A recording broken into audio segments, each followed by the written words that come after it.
Irmãos, o texto que nós vamos usar na nossa meditação de hoje, o Evangelho de Mateus, capítulo 15, versículos de 1 a 9, mostra um encontro acalorado que Jesus teve com alguns escribas e fariseus. Alguns escribas e fariseus que, como nos mostra o texto de Mateus capítulo 15, vieram de Jerusalém. Provavelmente vieram exatamente com este propósito: provar Jesus Cristo, saber quem Ele era, procurar uma ocasião em que Ele pudesse ser acusado. E o começo dessa conversa parece até tratar de um assunto banal, algo bobo. Imagina, lavar as mãos. Isso pode gerar confusão? O que há de errado em lavar as mãos? Ou o que há de errado em não lavar as mãos? Pelo menos os discípulos, passa-se a ideia de que eles não lavaram as mãos, mas a verdade não é essa. Não é que os discípulos estavam com suas mãos sujas. A ideia por detrás desse texto é que eles não lavaram as mãos como se julgava ser necessário lavar, de forma extremamente cuidadosa. Ou, se fosse nos dias de hoje, não usaram álcool em gel. Lavaram, mas não usaram álcool em gel.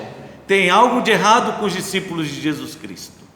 E aqui está a acusação. Então vieram alguns de Jerusalém a Jesus, alguns fariseus e escribas, e perguntaram: por que transgridem os teus discípulos a tradição dos anciãos, pois não lavam as mãos quando comem? E a verdade é que lá em Marcos, o Evangelho de Marcos, capítulo 7, de 1 a 5, ele mostra de forma mais clara por que lavar as mãos, ou esta prática era tão importante para os escribas e fariseus. Abram lá e acompanhem comigo, o Evangelho de Marcos, capítulo 7, versículos de 1 a 5.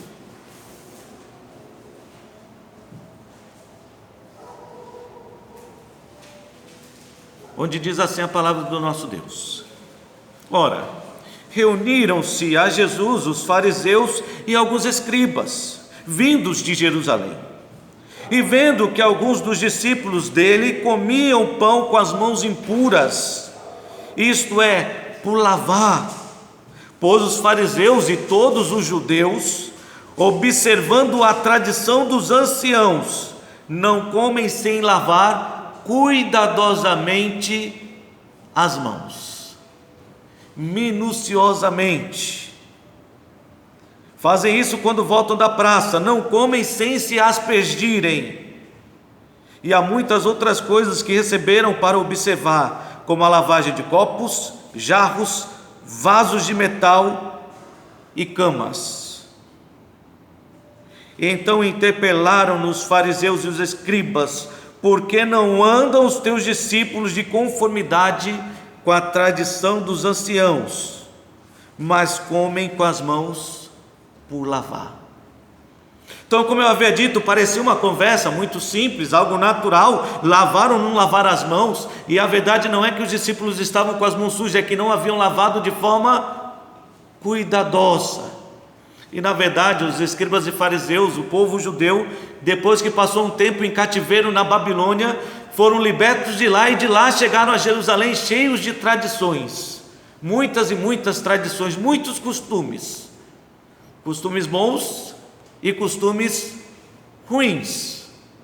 Mas haviam aprendido que o sacerdote, sempre antes de entrar no templo, era obrigação do sacerdote passar pela bacia de lavar, e ele se lavava para entrar limpo na presença de Deus. E aqui estavam os fariseus e os escribas exigindo exatamente isso dos discípulos, que o fizessem antes de comer. Porém, nas entrelinhas do texto que nós lemos de Mateus 15, nas entrelinhas dessa conversa tão banal, tão sem sentido sobre lavar as mãos, havia uma acusação infame contra o próprio Mestre, contra o Senhor Jesus Cristo. Observe aí novamente os versículos 1 e 2 do Evangelho de Mateus, capítulo 15, onde diz a palavra de Deus o seguinte: então vieram de Jerusalém a Jesus alguns fariseus e escribas e perguntaram: por que transgridem os teus discípulos a tradição dos anciãos. Você notou a sutileza da acusação? Transgredir, porque eles transgridem. Transgressão é desobediência, desacato, desrespeito. Mas a acusação não era apenas de desrespeito, desacato, desobediência à lei, a uma tradição. A acusação era que eles faziam isso com a aprovação do mestre, como se Jesus fosse cúmplice no pecado dos seus discípulos. Porque os teus discípulos, aqueles que você está ensinando, por que você não os ensina de forma correta? A lavar as mãos de forma cuidadosa, detalhada, no meio de cada dedo, esfregando o dedão, lavando nas costas. Por quê?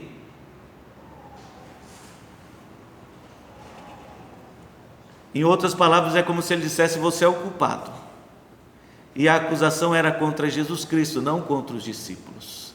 Mas em defesa, em sua própria defesa e em defesa de seus discípulos, Jesus lhe faz perceber o que é mais importante, ou melhor, tenta despertar a atenção desses escribas e fariseus para o que é mais importante. Afinal de contas, o que é mais importante, a lei de Deus ou a lei dos homens?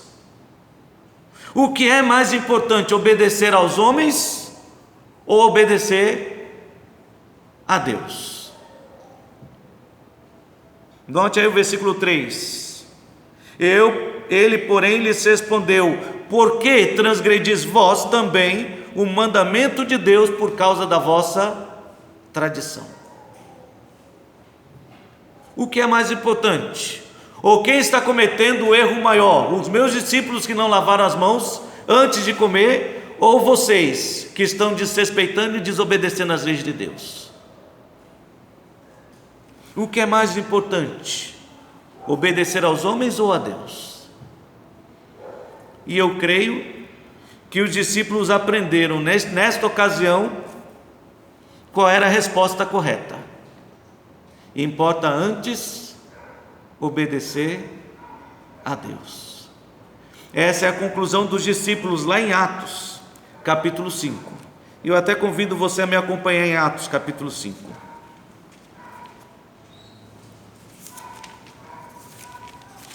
Inicialmente, vamos ler o versículo 17 a 20. 27 a 29. Atos 5, versículo 27 a 29, onde diz assim a palavra do nosso Deus: trouxeram-nos, apresentando-os ao Sinédrio. Trouxeram quem? Os discípulos de Jesus Cristo. E o sumo sacerdote os interrogou, dizendo: expressamente vos ordenamos que não ensinasseis nesse nome, em nome de Jesus. Contudo, encheste Jerusalém da vossa doutrina e quereis lançar sobre nós o sangue deste homem. Então Pedro e os demais apóstolos afirmaram diante do sumo sacerdote daquele sinédrio: antes importa obedecer a Deus do que aos homens. Os discípulos aprenderam o que era correto, o que era mais importante. É mais importante obedecer a Deus do que obedecer aos homens. E é claro que o contexto de tudo isso é que eles estavam pregando em nome de Jesus e foram presos por causa disso. Só que enquanto estavam ali na prisão, do versículo 17 ao 20, você pode ver isso mais tarde, enquanto estavam lá na prisão, algemados durante a noite, apareceu um anjo e os tirou da cela. Um verdadeiro milagre. Um verdadeiro milagre, porque quando foi no dia seguinte, o carcereiro foi lá buscar os presos, e quando chegou lá estava tudo trancado, começou a abrir as portas, e quando chegou lá dentro, eles não estavam. Saíram com as portas trancadas. Não é incrível?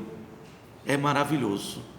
Realmente importa obedecer a Deus. Quando obedecemos a Deus, coisas maravilhosas acontecem.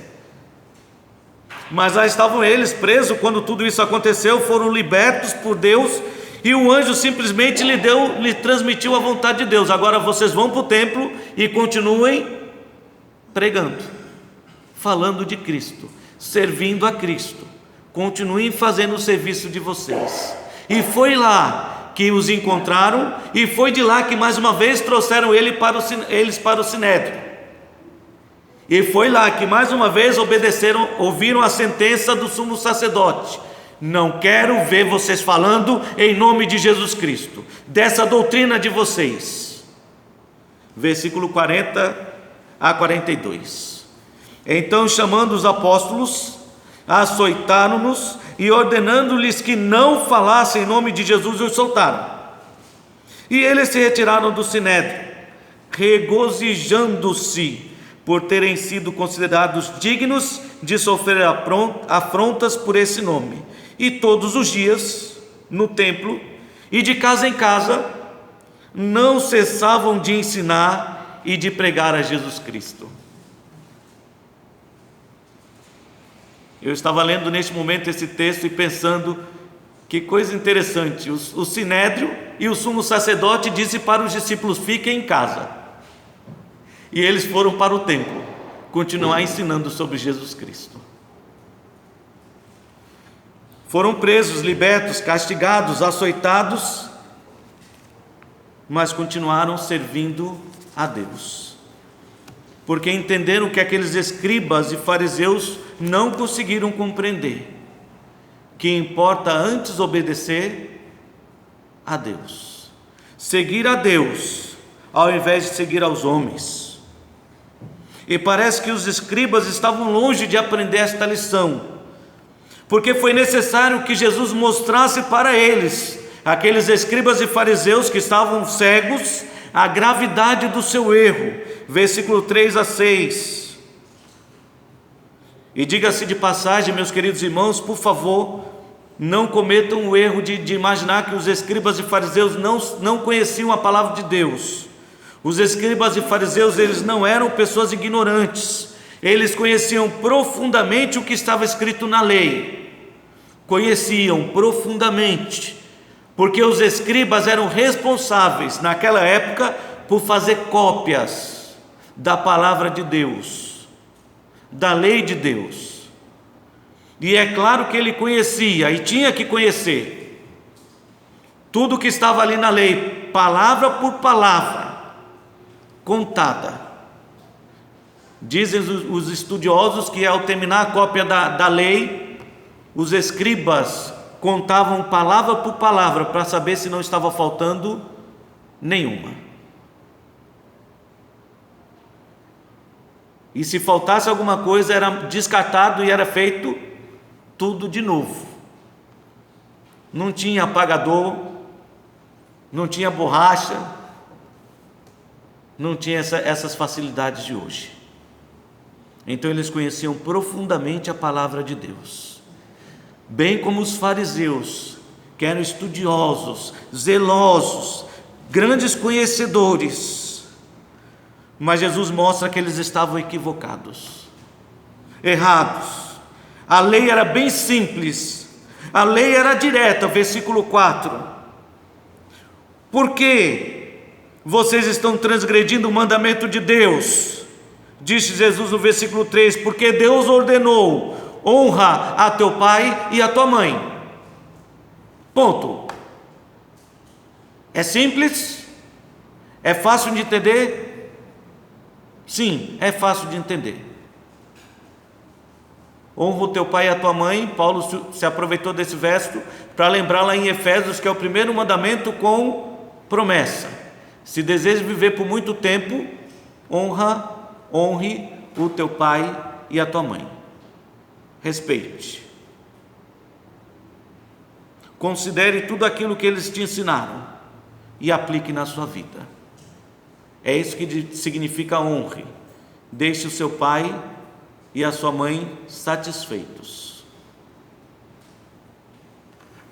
Então o versículo é simples, o mandamento de Deus é simples: honra o teu pai e a tua mãe. E a continuação deste pensamento é: quem maldisser a seu pai e a sua mãe, seja punido, castigado. Com uma chinelada? Não. Com 2 chineladas? Não. Com uma cinta? Não. Algo bem mais simples. Qual era o castigo? A morte. A alma que pecar, essa morrerá. Parece algo duro para nós ouvir nos dias de hoje. Matar um filho porque desrespeitou a mãe? Imagina quantas vergonhas nós passamos. A vergonha que nós passamos na rua, vendo um filho gritar com a sua mãe. Não precisa ser com você. Eu fico envergonhado. E eu sinto a vergonha daquela mãe passando por aquilo. Filhos que não respeitam, não têm afeição pelos pais, apreço. Segundo Deus, mereciam a morte. Assim se eliminava o mal pela raiz. Nem praticariam mais isso dali para frente, nem outros iam querer seguir pelo mesmo caminho. Afinal de contas, tenho certeza que ninguém quer morrer.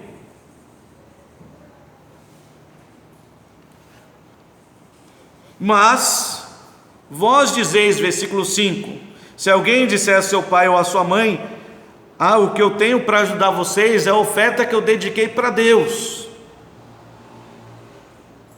então não posso usar para ajudar vocês. Tudo que eu tenho foi consagrado para Deus, então não posso ajudar vocês.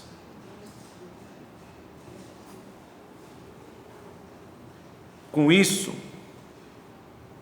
esta pessoa jamais honrará seu pai ou a sua mãe, e assim invalidaste a palavra de Deus por causa da vossa tradição.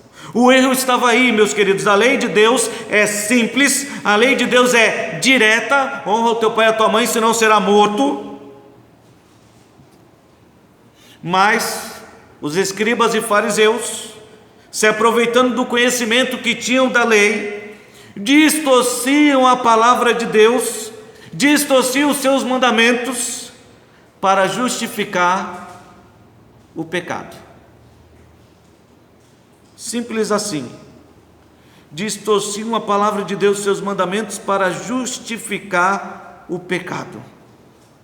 É o que mostra os versos 5 e 6. É o que Jesus estava mostrando a respeito da gravidade do erro praticado pelos escribas e fariseus, muito superior ao erro dos discípulos de não lavar as mãos. Era o erro de justificar o pecado distorcendo a palavra de Deus, invalidando, tornando a palavra de Deus algo inútil, sem valor e sem sentido. Se parece muito com a realidade que vivemos hoje.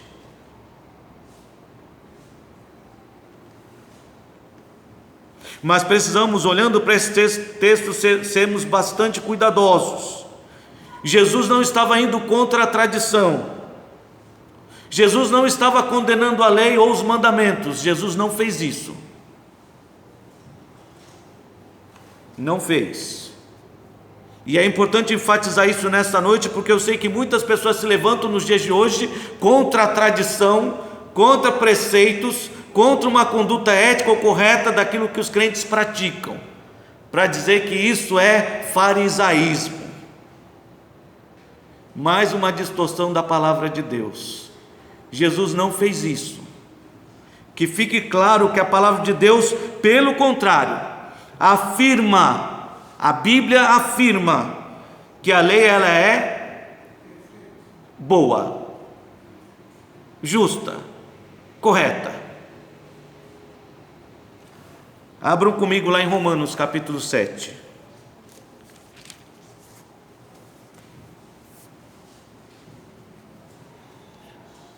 Jesus não estava ali condenando as tradições, as leis ou os mandamentos. Jesus estava condenando o uso equivocado das leis e dos mandamentos para justificar o pecado. Era isso que Jesus estava condenando ali. Este era o erro dos fariseus. Romanos capítulo 7, versículos 7 a 12. A palavra de Deus diz assim: que diremos, pois? É a lei pecado? A lei é pecado? Não, de modo nenhum. Mas eu não teria o conhecimento do pecado se não fosse por intermédio da lei. Pois não teria eu conhecido a cobiça se a lei não dissesse: não cobiçarás. Eu não saberia que é pecado matar se na lei não dissesse: não matarás. Eu não saberia que é pecado desrespeitar o meu pai ou a minha mãe se a lei não dissesse: honra o teu pai e a tua mãe. Mas o pecado, tomando ocasião pelo mandamento, despertou em mim toda sorte de concupiscência, porque sem lei está morto o pecado. Outrora sem lei eu vivia, mas sobrevindo o preceito reviveu o pecado e eu morri. E o mandamento que me fora para a vida, verifiquei que este mesmo se me tornou para a morte, porque o pecado, prevalecendo-se do mandamento, pelo mesmo mandamento me enganou e me matou. Você sabe o que Paulo está dizendo aqui? Do que se refere Paulo quando diz essas palavras? Ele diz do tempo que, como um fariseu, ele perseguia a igreja de Cristo e achava que com isso estava fazendo bem para Deus, matando os cristãos. Cego, um devoto cego. Mas percebeu pela palavra de Deus que o pecado prevaleceu até aquele momento dos mandamentos para enganá-lo, para levá-lo à morte, e espiritualmente morto, até que teve um encontro com Cristo. Por conseguinte, eu só posso concluir que a lei ela é santa, e o mandamento de Deus é santo, justo e bom. Ponto. Fecha aí. A lei não é pecado, os mandamentos não são pecaminosos. Pelo contrário, nos fazem compreender a gravidade dos nossos pecados. 1 Timóteo, capítulo 1, Paulo escrevendo ao jovem pastor, ele faz questão de enfatizar algo semelhante a respeito da lei. Que a lei de fato ela é boa.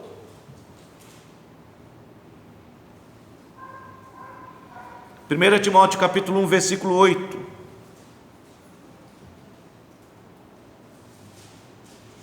E vamos ler até o verso 11, onde diz: sabemos, porém, que a lei ela é boa, se alguém dela se utiliza de modo legítimo, correto. Se alguém se utiliza da lei de forma correta, adequada, ela é boa. O que os fariseus não estavam fazendo, os que os escribas não estavam fazendo. Tendo em vista que não se promulga a lei para quem é justo, mas para transgressores e rebeldes, irreverentes e pecadores, ímpios e profanos, parricidas e matricidas, homicidas, impuros, sodomitas, raptores de homens, mentirosos, perjuros e para tudo quanto se opõe à sã doutrina, segundo o evangelho da glória do Deus bendito, do qual eu fui encarregado. Então Paulo mais uma vez reforça que a lei ela é boa sim, e de forma correta ela é usada exatamente para revelar o coração do homem pecador, ímpio, que escolhe andar longe e distante dos caminhos de Deus.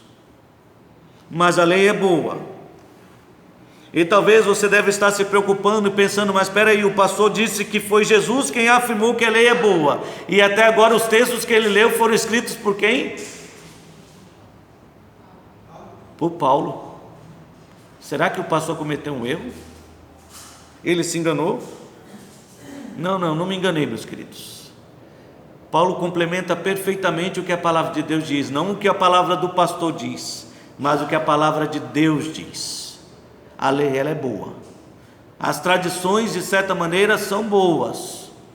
Precisamos ser cuidadosos com o tipo de tradição e que valor damos à tradição, se ela está acima da palavra de Deus ou se ela está submissa à palavra de Deus. Nesse ponto precisamos ser cuidadosos. Mas observe o que Jesus falou sobre os ensinos dos fariseus. Mateus capítulo 23. E aí você verá que Jesus não condenou nem a tradição que os fariseus ensinavam, nem os mandamentos, nem a lei. Ele afirmou que é bom. Mateus 23, versículos de 1 a 3, Jesus diz assim: então falou Jesus às multidões e aos seus discípulos: na cadeira de Moisés se assentaram os escribas e os fariseus. Fazei e guardai, pois, tudo quanto eles vos disserem. Porém, não os imiteis nas suas obras, porque dizem e não fazem.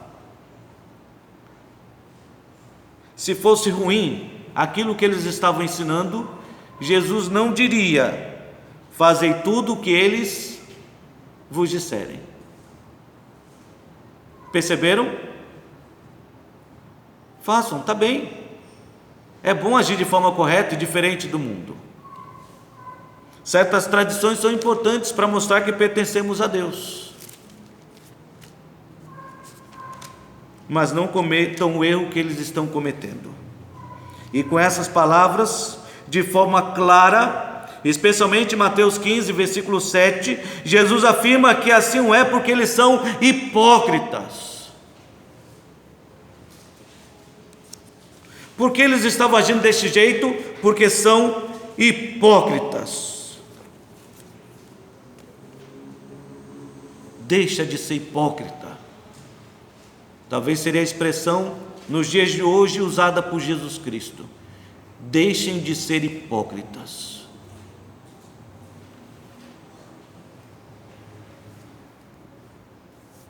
Versículo 7: hipócritas, bem profetizou Isaías a vosso respeito, dizendo: este povo honra-me com os lábios, mas o seu coração está longe de mim.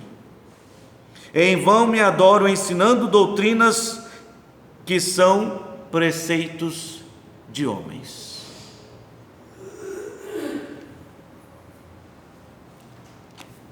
Irmão, você sabe o que é um hipócrita? Muito obrigado, irmão. É aquele que é fingido. É aquele tipo de gente que vive de aparência, querendo mostrar aquilo que não é. Querendo mostrar aquilo que não é. E aqui estavam os escribas e os fariseus querendo mostrar aquilo que eles não são, nem santos e nem espirituais. Queriam mostrar que eram maiores do que os discípulos de Jesus Cristo. Por que não fazem os seus discípulos como nós fazemos?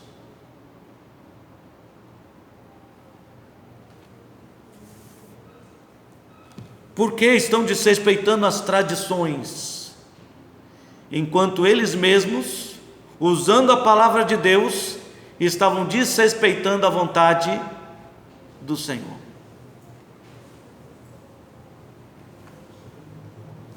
Irmão, todo hipócrita quer mostrar aquilo que não é. E para mostrar aquilo que não é, precisa depreciar aquilo que os outros são. Os seus discípulos não seguem as tradições. Estão errados. Nós somos melhores. Eu costumo dizer que isso é uma prática muito comum nos dias de hoje, não é? A gente contrata um profissional, seja de qual área for, e para mostrar que ele é bom, a primeira coisa que ele faz é desmerecer o serviço que os outros fizeram. Se contrata um pedreiro, ele vai botar defeito em toda a obra na sua casa. Se chamar o pintor, ele vai falar que a tintura está descascando porque a pessoa não fez o serviço correto. Tinha que primeiro passar o primer e depois pintar. Se contrata o eletricista, ele vai dizer que a emenda não se faz desse jeito. Tem conector agora, está tudo sofisticado. Tem conector para tudo, e a tecnologia está para todo lado. E é incrível que essa atitude estava presente na vida de pessoas religiosas, que também, de igual maneira, diziam estar seguindo e servindo a Deus.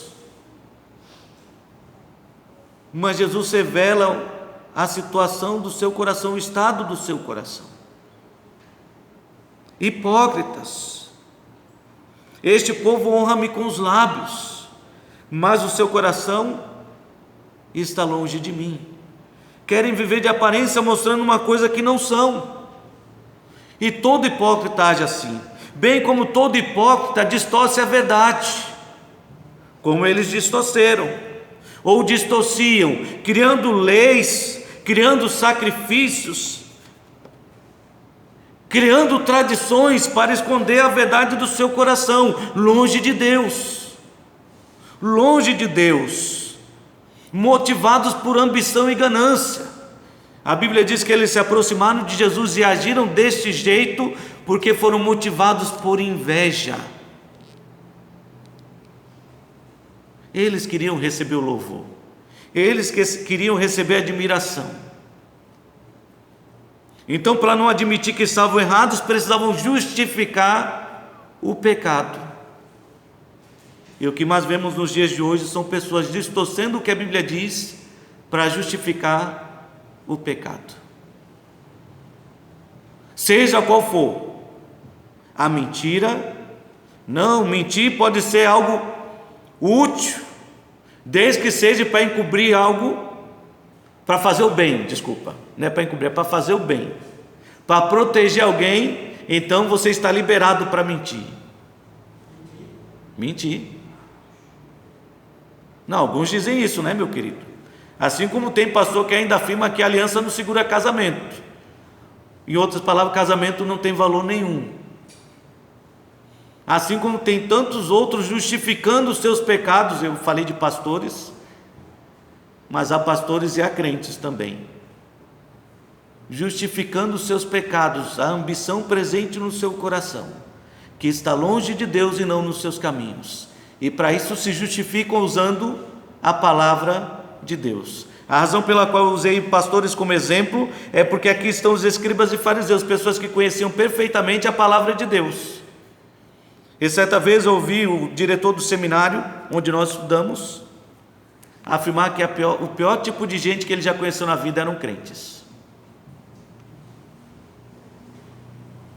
E quando ele falou isso para a gente, eu falando isso para vocês, devo imaginar que a sensação é a mesma, choca. Porque as piores pessoas que conhecem são crentes, porque conhecem a verdade, mas distorce a verdade para justificar o pecado. Assim são os hipócritas, distorce a verdade para justificar o pecado. São egoístas no seu propósito, estão aí dizendo que estão para adorar a Deus, servir a Deus, mas estão na verdade ensinando preceitos de homens, procurando grandeza para si. Por isso usam máscaras para obter vantagens, para obter privilégios, para obter o reconhecimento. E essa é a realidade dos fatos apresentado aqui por Jesus Cristo, nesse encontro que ele teve com alguns escribas e fariseus. Esse encontro que, como disse a princípio, é um encontro acalorado. Então, olhando para esse texto, a lição que nós podemos tirar para as nossas vidas é: tome cuidado com os hipócritas. Tome cuidado com os hipócritas. E o primeiro cuidado que você deve tomar com os hipócritas é: tome cuidado para não ser um deles. Obrigado, irmão. Tome cuidado para não ser um deles. Porque no Evangelho de João, capítulo 4, versículos 23 a 24, Jesus afirmou, e note bem, que vem a hora, e essa hora já chegou. em que os verdadeiros adoradores adorarão o Pai em espírito e em verdade. Porque são estes que o Pai procura para seus adoradores. Deus é espírito e importa que os seus adoradores o adorem em espírito e em verdade. Então, cuidado com os hipócritas, especialmente tome cuidado para não ser um crente hipócrita. Porque o que Deus espera de nós é que possamos adorá-lo em espírito e em verdade. Vocês notaram as palavras usadas nesses dois versos? Verdadeiros adoradores, que adoram de verdade e em verdade, mergulhados, firmados na verdade. E é o que Deus espera de nós. É por isso que precisamos examinar os nossos corações, o nosso coração, para ao invés de discriminar os escribas e fariseus do tempo de Jesus Cristo, não cometemos o mesmo erro de sermos nós querendo viver de aparências, mostrar para pessoas lá fora aquilo que nós não somos, distorcendo a verdade, enganando, porque a verdade é que nos últimos tempos os homens vão assim, de mal a pior, enganando e sendo enganados. E assim há muitos que estão vivendo suas vidas de aparência, enganando, sendo enganado, distorcendo a verdade da palavra de Deus. Afinal de contas, precisamos viver uma nova realidade, precisamos nos adaptar a este mundo. Onde é que tem isso na palavra de Deus? Em lugar nenhum. Pelo contrário, a palavra de Deus diz que não podemos nos moldar às coisas deste mundo, mas precisamos nos ser transformados pela renovação da nossa mente. Romanos capítulo 12, versículos de 1 a 2. Não vos conformeis com este século. Não podemos nem nos conformar, nem nos moldar. Não podemos procurar um jeitinho, ou uma maneira de dar um jeitinho de adaptar as coisas do mundo para tentar agradar a Deus. Isso é hipocrisia. E você é um grande hipócrita se está distorcendo a palavra de Deus para aprovar as coisas do mundo na igreja. O louvor e a adoração que agrada a Deus é aquela que é feita em espírito e em verdade, não no ritmo que você gosta, não do jeito que você gosta. Não é para você, é para Deus.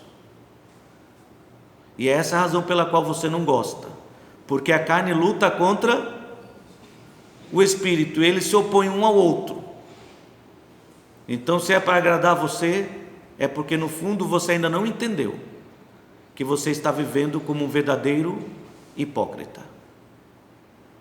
Então precisamos tomar cuidado para não sermos achados nós, os hipócritas, que vivem de aparência, buscando dar um jeitinho de distorcer a palavra de Deus para aprovar aquilo que nós gostamos, mascarando os nossos propósitos egoístas, as nossas ambições.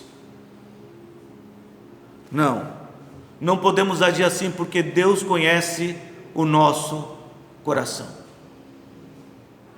Então tome cuidado com os hipócritas. Primeiro você, para não ser um deles, e depois com os outros. Por isso Paulo ensinou bem, pela palavra de Deus: examine-se, pois, o homem a si mesmo. E Jesus disse: tira primeiro o cisco do teu olho, para depois tirar o argueiro. É o contrário. Tira a trave do teu olho para poder tirar o cisco do olho do teu irmão. Então tira primeiro a trave do teu olho, não seja um hipócrita, e depois tome cuidado para se afastar daqueles que, se dizendo crentes, vivem de forma hipócrita. Abram lá em Romanos capítulo 16.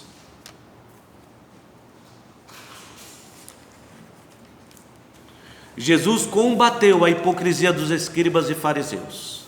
E nós aqui no Evangelho de Mateus ainda vamos passar por muitos textos onde encontramos esse embate, esse debate, essa discussão entre Jesus e os escribas e fariseus, onde muitas e muitas vezes Jesus enfatiza: ai de vós, escribas,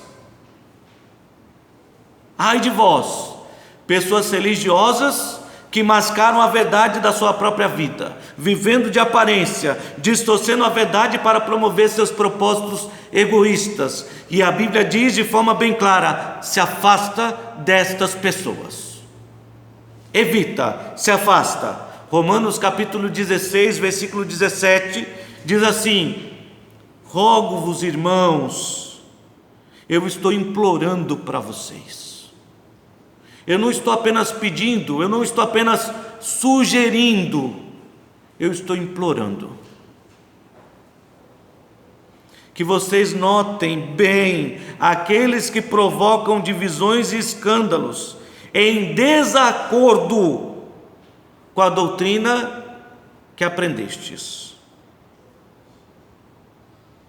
Afastai-vos deles.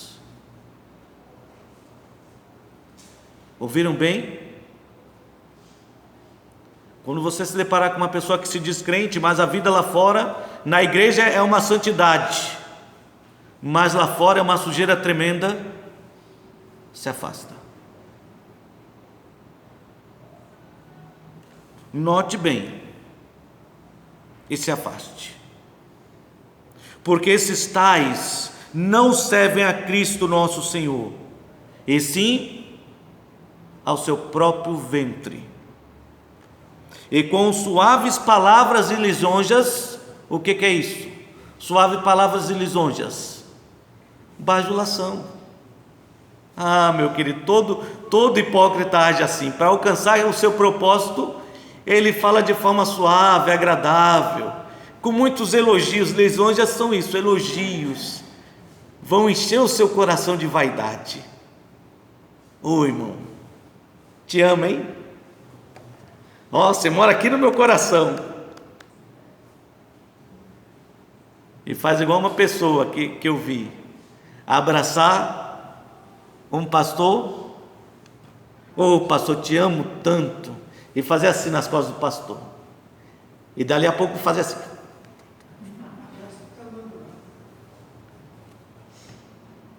Hipócrita.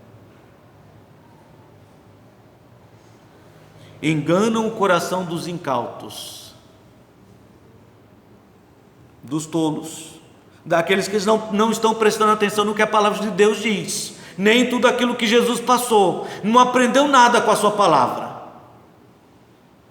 Basta alguém elogiar que fica logo vaidoso. Não, fala isso não, eu não sou tudo isso.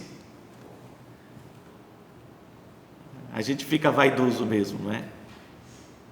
E a vaidade nos segue e nos deixa tolos. Engana o coração dos incautos, pois a vossa obediência, irmãos, é conhecida por todos, e é por isso que vão perseguir vocês. Por isso eu me alegro a vosso respeito, e quero que sejais sábios para o bem, e simples para o mal. E o Deus da paz em breve esmagará debaixo dos vossos pés a Satanás. A graça do nosso Senhor Jesus Cristo seja convosco. Então, irmãos, vamos abrir os nossos olhos para tomar cuidado com a hipocrisia, com os hipócritas, para que não sejamos um deles e para nos afastar daqueles que dizem estar louvando e adorando a Deus quando o seu coração está longe dos seus caminhos, longe de Deus. E eu tenho certeza que agindo assim, aprendendo com tudo aquilo que Jesus nos ensinou naquele embate que teve com os escribas e fariseus,